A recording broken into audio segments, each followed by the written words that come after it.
some of you artists and you fucking producers, y'all don't want this. You don't want it.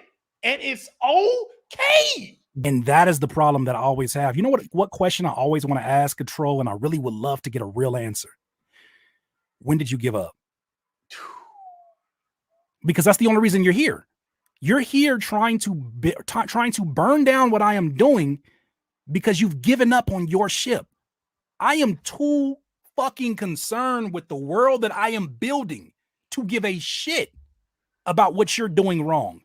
You know how many YouTube videos I've watched in my lifetime and I've never left a comment to say, oh, bro, you spelled this wrong. I don't give a shit. The information was on point. I'm moving on with my life. You know how many videos I didn't like? You know what I did?